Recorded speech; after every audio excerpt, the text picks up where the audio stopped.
Hello, আসসালামু আলাইকুম বন্ধুরা, সবাই কেমন আছেন? আশা করি ভালো আছেন।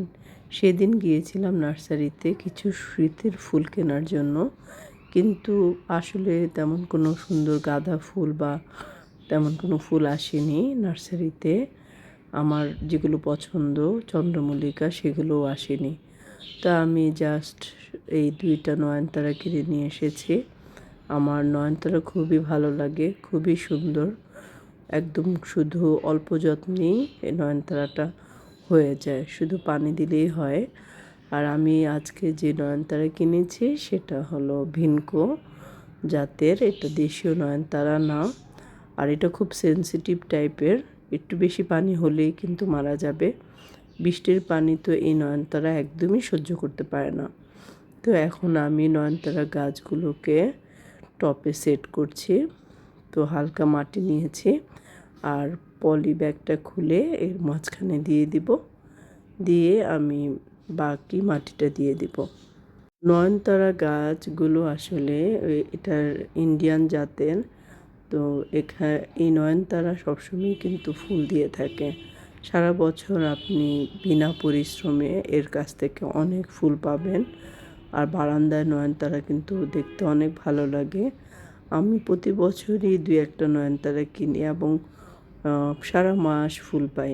এত ভালো লাগে ফুলগুলো গাছে যখন ধরে থাকে, খুবই ভালো লাগে। আমার এর আগে অনেকগুলো নয়নতারা কিনেছি। আমার কাছে একসময় ১০ রঙের নয়নতারা ছিল। তো এখনও আছে মোটামুটি ৫-৬টা রঙের, অনেকগুলোই মারা গিয়েছে। তো আসলে নার্সারিতে গেলে মনে হয় যে সবগুলো নয়নতারাই কিনে নিয়ে আসি। এত সুন্দর সুন্দর কালারের নয়নতারা, মানে সবগুলোই অনেক সুন্দর। তো আমার প্রিয় কালার যেটা পিঙ্ক কালার আর একটা পার্পেল ম্যাজেন্টা কালারের নয়নতারা আমি কিনেছি। আপনারা কারা নয়নতারা খুব পছন্দ করেন আমাকে জানাবেন। আর এটা হলো একদম মিষ্টি কালারের নয়নতারা। তো এটাকেও আমি টবে সেট করে দিব। তো নয়নতারাতে শীতের দিনে নয়নতারাতে মানে ফুল গাছে একটু কম ফুল হয় আর ছোট ছোট হয় ফুলগুলো। তো সেজন্য এই সময়টাতে আমি যেটা করি সেটা হলো কলার পানিটা কিছুদিন ভিজিয়ে রেখে সেই পানিটা এতে দিই। চাল ধোয়া এবং ডাল ধোয়া পানিও দিতে পারেন আপনারা। তো এতে করে প্রচুর ফুল ধরবে নয়নতারাতে, মানে ফুলে ফুলে গাছটা কিন্তু ভরে যাবে।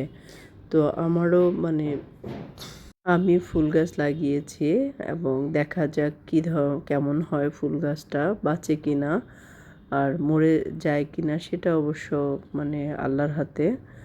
তো চেষ্টা করি যে ফুল গাছ বাঁচানোর জন্য।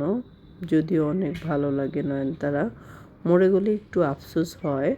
তো কিছু করার নেই, সব কিছুই তো আর সারা জীবন বেঁচে থাকার মতো না, সবারই এক সময় মরে যেতে হবে, ফুল গাছেরও তাই। এখন আমার গাছ লাগানো শেষ, আমি বারান্দার গ্রিলে এটা দিয়ে দিয়েছি। কেমন হয়েছে জানাবেন। আর ফুল ধরলে অবশ্যই আপনাদের সাথে শেয়ার করব। সবাই ভালো থাকবেন, আল্লাহ হাফেজ।